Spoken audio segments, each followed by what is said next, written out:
Mantan Gubernur Jawa Barat Ridwan Kamil meraih elektabilitas tertinggi di Pilgub Jawa Barat. Namun kepastian RK melenggang di Pilgub Jabar masih menunggu sikap Partai Golkar yang tengah mengevaluasi apakah akan memajukan RK di Jawa Barat atau berlaga di Jakarta. Sementara itu nama baru muncul di kontestasi Pilgub Jabar. Nasdem resmi mengusung putra Presiden ketiga Republik Indonesia B.J. Habibie yakni Ilham Akbar Habibie. Meskipun belum terekam di radar survei, apakah ini akan menjadi kejutan baru di kontestasi Pilgub Jakarta dan Jawa Barat? Malam ini kita akan membahasnya dengan Ketua DPW Nasdem Jabar Saan Mustafa, politisi Golkar Putri Komarudin, dan peneliti SMRC Denny Irvani. Selamat malam Kang Saan, Bang Putri, dan Mas Denny. Selamat malam, Putri. Assalamualaikum. Waalaikumsalam. Saya mau ke Kang Saan terlebih dahulu karena Nasdem menjadi partai pertama yang resmi mendeklarasikan nama cagup Jabar. Itu adalah Ilham Akbar Habibie ya sebagai calon gubernur Jawa Barat. Saya ingin tanya ke Kang Saan apa pertimbangannya, padahal kita tahu Ilham Habibie populariti dan elektabilitinya relatif rendah, bahkan belum terekam di radar survei. Iya, kan pada saat survei dilakukan ya, memang nama Akbar itu, Ilham ini kan belum muncul ke publik. Sehingga baik partai maupun lembaga-lembaga survei itu kan belum melihat Ilham Akbar Habibie ya. Jadi itu belum dilihat sama sekali. Jadi tidak ada, makanya tidak ada dalam radar survei. Nah yang kedua, dari sisi popularitas dan elektabilitas tentu yang pertama memang belum ada yang mengukur lembaga survei. Tapi itu kan satu faktor ya dalam pilkada langsung ini. Tapi kan ada faktor-faktor lain. Faktor-faktor lain itu ya pertama tentu soal kemampuan, soal kapasitas, yang kedua juga proporsionalitas itu menjadi penting. Dan hampir saya yakin secara umum publik tidak meragukan lagi ketiga hal tersebut. Proporsionalitasnya Mas Ilham, integritasnya, yang kedua juga kapasitas dan kemampuan. Saya rasa publik tidak meragukan itu.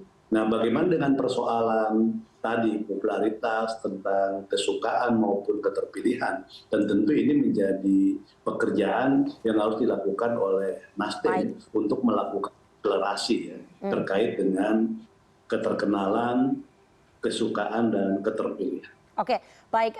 Kang Saan, ini menarik ya bahwa pada Pilgub Jabar 2018 kita tahu bahwa partai Anda Nasdem itu adalah motor utama ataupun partai utama yang mengusung Ridwan Kamil di Pilgub Jabar 2018.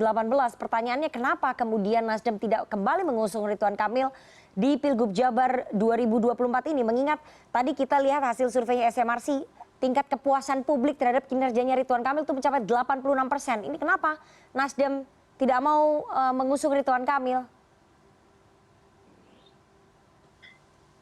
Ya, pertama kita kan publik semua tahu lah ya, Nasdem motor utama untuk pencalonan Ridwan Kamil di Pilkada 2018. Bahkan 1,5 tahun sebelum Pilkada dilakukan, Nasdem sudah mendeklarasikan. Nasdem partai pertama di saat orang lain belum terpikir siapa calon yang akan diusung.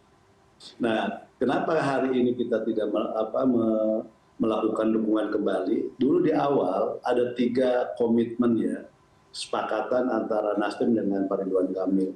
Komitmen yang pertama adalah bagaimana menjadikan Jawa Barat sebagai benteng Pancasila. Karena kala itu polarisasi berdasarkan ideologi itu kan sangat tinggi ya pasca Pilpres kan gitu loh. Nah yang kedua, bagaimana dulu Ridwan Kamil itu kelak terpilih menjadi gubernur pada saat itu mampu mewujudkan program-program dan kebijakan serta mendukung pemerintahan Jokowi di Jawa Barat. Dan yang ketiga, komitmen yang ketiga yang disepakati tidak menjadi kader partai apapun, termasuk kader partai Nasdem. Supaya apa? Supaya menjadi milik bersama masyarakat Jawa Barat dan tidak terlalu terbebani oleh kepentingan-kepentingan partai. Nah, 3 hal itu yang menjadi komitmen utama kenapa Nasdem waktu itu mendukung Ridwan Kamil. Nah, sekarang kenapa nggak mendukung? Kan Pak Ridwan Kamil udah menjadi bagian dari partai lain, udah menjadi pengurus di Golkar. Jadi satu hal yang dilanggar yaitu yang tidak boleh menjadi kader partai apapun, dan itu kita sampaikan secara terbuka. Saya yakin publik tahu semua ya, dengan 3 komitmen ketika Nasdem mendukung Kang Emil di Golkar. Oke, jadi alasannya hanya karena Ridwan Kamil masuk menjadi kader Partai Golkar sehingga Nasdem tidak mau mengusung meskipun publik melihat kinerjanya cukup memuaskan ya, sampai 86%. Ya, kalau kinerja memuaskan, tapi kan kalau dilihat dari sisi keterpilihan tadi ya, sebagai seorang incumbent ya, petahana yang sudah menjabat 5 tahun dengan popularitas tentu yang sangat maksimal dan dengan tingkat kepuasan yang tinggi, tapi dengan capaian 25%, tingkat keterpilihan secara top of mind, menurut saya itu juga bukan hal yang istimewa. Jadi umumnya petahana dengan tingkat kepuasan yang tinggi, itu rata-rata tingkat keterpilihan di top of mind itu bisa di atas 40% top of mind ya. Itu kan ini nanti Mas Denny lah yang bisa menyampaikan. Baik, saya mau ke Putri ya, ke Mbak Putri ya. Mbak Putri, kita lihat di hasil survei SMRC bahwa Ridwan Kamil menempati posisi tertinggi dalam hal elektabilitas di Pilgub Jabar. Apakah sampai detik ini Golkar masih melihat peluang terbesarnya untuk bisa dimajukan di Pilgub Jabar memang Ridwan Kamil yang paling kuat?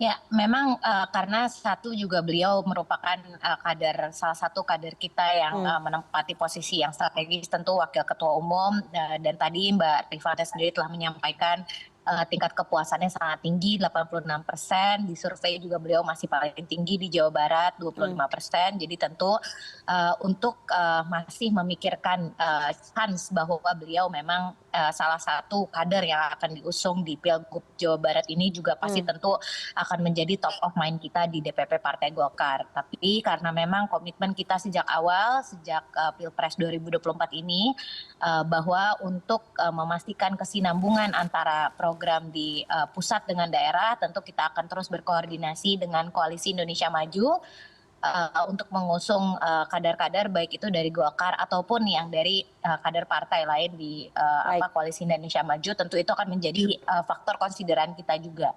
Jadi memang komunikasi ini masih terus berjalan di antara level pimpinan, terutama Ketua Umum kami Pak Erlangga beserta dengan Pak Prabowo dan juga Ketua Umum partai di KIM lainnya. Dan tentu kita akan lihat hasilnya juga, karena memang untuk seluruh daerah kita melakukan 3 kali survei. Jadi kemarin di awal bulan Juni ini sudah selesai survei pertama, dan juga tentu untuk Juli dan Agustus kita akan melakukan survei lagi untuk seluruh provinsi dan juga kabupaten kota untuk menentukan siapa kader ataupun pasangannya yang akan kita usung di masing-masing daerah. Oke. Menarik tadi disampaikan oleh Ketua Harian Partai Gerindra Sufmi Dasko Ahmad bahwa sebetulnya Ridwan Kamil sudah menyatakan kesiapannya untuk maju di Pilgub Jakarta. Dan ini Partai Golkar sudah tahu dan memang mempersiapkan Ridwan Kamil untuk ke Jakarta. Kalau kita lihat sepertinya ada perbedaan pandangan ini di Koalisi Indonesia Maju bahwa Gerindra menginginkan Ridwan Kamil maju di Jakarta, sementara Golkar masih ingin Ridwan Kamil di Jawa Barat. Karena Gerindra sudah mempersiapkan Deddy Mulyadi di Jawa Barat. Mbak Putri. Ya, sebenarnya kan pembahasannya kan masih dinamis, Mbak Rifana, semenjak kemarin Pilpres kan. Dan kita juga masih melihat nanti bagaimana kemungkinan pasangan antara kader-kader partai yang ada di KIM ini dengan kader partai lain yang juga siap maju gitu. Jadi apa yang tadi disampaikan oleh Bang Dasko memang sudah termasuk dalam poin pembahasan para pimpinan kita di KIM, tapi tentunya kita juga masih melihat survei yang terus berkembang karena banyak perkembangan baru juga, misalnya ya tadi Kang Saan telah menjelaskan terkait dengan Bang Ilham Habibie yang memang baru menyatakan maju didukung oleh Nasdem, dan tentu faktor-faktor seperti itu juga harus kita pertimbangkan ketika kita nanti memilih pasangan untuk dimajukan di Jawa Barat. Oke, mungkin nggak Golkar mengalah dengan Gerindra di Jawa Barat ini? Kalau di politik itu kan sebenarnya tidak ada kalah mengalah ya. Kita kan memang ketika berkoalisi itu pasti akan selalu berusaha untuk menentukan titik temu, di mana tidak hanya faktor Jawa Barat saja yang dipikirkan, pasti nanti daerah-daerah lain juga menjadi salah satu faktor yang kita perhitungkan gitu. Jadi kalau dibilang mengalah, tentu katanya tidak tepat, tapi tentu kita akan menemukan keseimbangan antara kepentingan Golkar, Gerindra, tentu ada PAN, Demokrat, PSI, dan partai lainnya yang ada di Koalisi Indonesia Maju nanti, dan menentukan pasangan mana yang paling tepat untuk ditaruh di masing-masing provinsi. Baik, saya mau ke Mas Denny ya. Mas Denny, kalau dilihat bahwa Nasdem sudah mendeklarasikan Ilham Akbar Habibie, ini sosok yang dalam tanda kutip memang mengejutkan karena bukan kader Partai Nasdem, yang pertama. Yang kedua, tidak pernah ada di radar survei, dan beliau juga baru terjun ke dunia politik setelah mendeklarasikan diri sebagai calon gubernur. Yang saya ingin tanya, apakah seorang Ilham Habibie akan mampu bersaing dengan Ridwan Kamil dan Deddy Mulyadi dalam waktu kampanye yang cukup pendek ini? Karena kampanyenya pendek sekali. Ya, pertama partainya Kang Saan itu memang selalu membuat kejutan ya.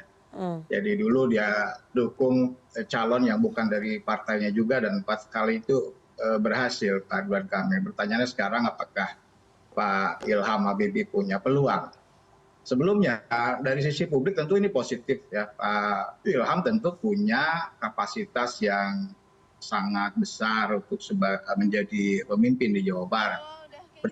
Berbicara tentang peluang Pak Ilham, survei terakhir yang dilakukan oleh SMRC pada akhir Mei lalu, kita memang belum menangkap adanya dukungan yang signifikan. Saya kira juga penjelasan Kang Saan tadi relevan ya, karena memang nama Ilham Habibie belum populer di Jawa Barat, baru diperkenalkan setelah survei ini dilakukan. Jadi survei kemarin belum bisa menangkap bagaimana peluang Pak Ilham pada saat itu. Namun saya kira ada 2 bulan waktu yang memang tidak lama ya bagi Pak Ilham maupun Nasdem untuk bisa memperkenalkan Pak Ilham ini kepada publik. Dan dengan pemilih yang begitu besar di Jawa Barat, maka saya kira cara yang paling efektif bisa dimanfaatkan oleh Nasdem dan Pak Ilham adalah menggunakan media campaign, karena sekitar 80% pemilih di Jawa Barat itu bisa terhubung lewat media sosial. Kalau lewat pertemuan langsung, saya kira kurang bisa cukup waktunya. Saya kira itu yang mungkin tantangan yang harus dilakukan oleh Pak Ilham dan Nasdem. Oke, Mas Denny, itu soal Mas Ilham Akbar Habibie ya, bahwa dengan waktu yang pendek maka media kampanye yang paling efektif adalah mengkampanyekan di media-media begitu ya. Tapi kalau misalnya kita lihat masalah satunya terjadi di Koalisi Indonesia Maju, di mana tampaknya ada perbedaan pandangan antara Golkar dan juga Gerindra. Gerindra tetap ngotot bahwa RK akan dikirim ke Jakarta, sementara Golkar masih belum mau. Ini kerumitan tersendiri nggak kalau menurut Mas Denny? Ya, ini komplikasi ya. Bagaimanapun saya kira Gerindra paham betul bagaimana Ridwan Kamil adalah hambatan ya bagi Gerindra, tokohnya Pak Deddy Mulyadi untuk bisa menjadi pemimpin Jawa Barat. Karena itu bagi Gerindra tentu saja lebih aman jika tidak ada Pak Ridwan Kamil di sana. Sementara Pak Ridwan Kamil sendiri peluang menangnya sangat besar, apalagi ya dilakukan ketika survei lah, angkanya di semi terbuka dengan 27 nama sampai 52%. Kalau head to head dengan Deddy Mulyadi bisa 60%. Memang masih bisa berubah, pemilih Jawa Barat masih dinamis, tapi bagaimanapun peluang Pak RK sangat besar di sana, dan itu sangat dicermati oleh Gerindra. Bagi Golkar tentu saja sudah lebih mudah gitu ya bagi Pak RK di Jawa Barat. Sementara kalau dia di DKI, dia akan berhadapan dengan incumbent yang bisa maju lagi kemungkinan misalnya, atau calon-calon lain yang juga mungkin tertarik ke sana. Baik, kita akan gali nanti lebih dalam karena baik Nasdem dan juga Golkar tidak bisa mengusung cagup sendiri ya di sana. Bagaimana kemudian strategi 2 partai ini dalam peta politik untuk bisa mengusung calonnya masing-masing. Kita harus jeda terlebih dahulu, jangan kemana-mana, tetap bersama kami.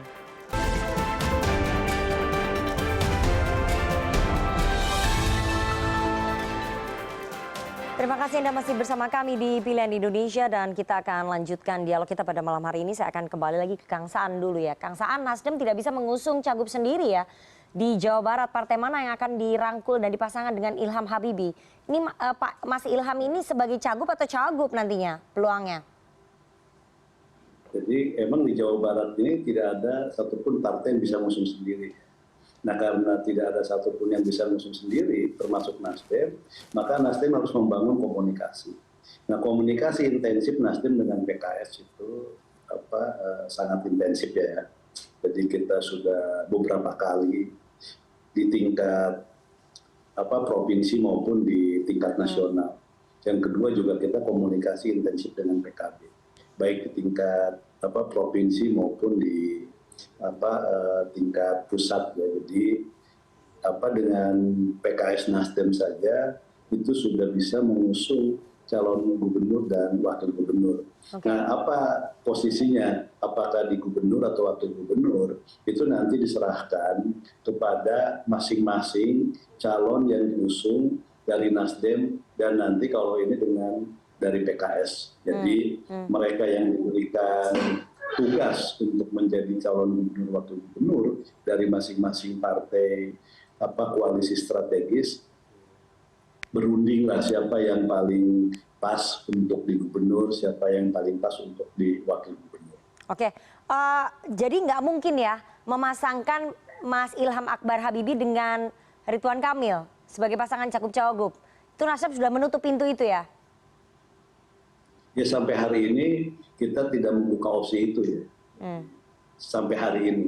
Karena selain kita memang tidak membuka opsi ini, Nasdem juga belum yakin apakah Ridwan Kamil akan maju di Jawa Barat. Oke, tapi kalau misalnya Ridwan Kamil maju di Jawa Barat, Nasdem bagaimana? Tertarik nggak memasangkan dengan Ilham Habibie? Ya kalau dari sisi rekod ya dan sebagainya, rasanya Mas Ilham lebih pas untuk menjadi gubernur. Oke, tampaknya ini ada kekecewaan yang mendalam nih dari Nasdem terhadap Kang Emil ya.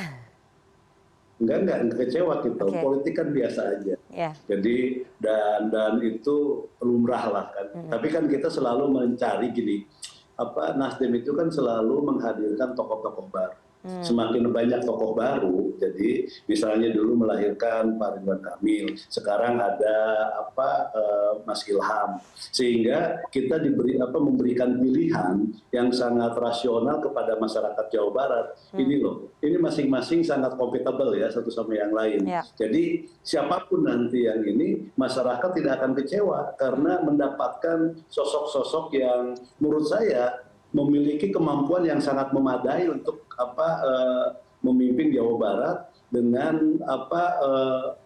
penekanan masing-masing. Misalnya gini, saya menarik ya apa yang disampaikan Mas Ilham ya ketika pertama saya ketemu. Saya ketemu dengan Mas Ilham itu belum sampai 3 minggu. Jadi salah satu hal yang Mas Ilham sampaikan, bagaimana Jawa Barat itu dijadikan jembatan menuju Indonesia Emas. Okay. Yang jaraknya cuma 20 tahun ke tahun 2045. Nah untuk menjadikan Indonesia emas, Jawa Barat jembatan, Mas Ilham mengatakan Jawa Barat harus menjadi emas dulu dengan menyampaikan segudang keunggulan-keunggulan yang ada di Jawa Barat kan itu. Jadi ini hal yang menarik buat saya kan gitu. Kenapa kita tidak ragu untuk mendeklarasikan Mas Ilham menjadi calon gubernur. Oke, dulu Nasdem juga sangat jatuh cinta dengan Ridwan Kamil. Jadi nggak ada jaminan sebetulnya kalau Ilham Akbar Habibie nanti akan bersikap sama seperti Ridwan Kamil setelah terpilih. Apa jaminannya bagi Nasdem? Nah, kalau soal itu kita tidak mempersoalkan.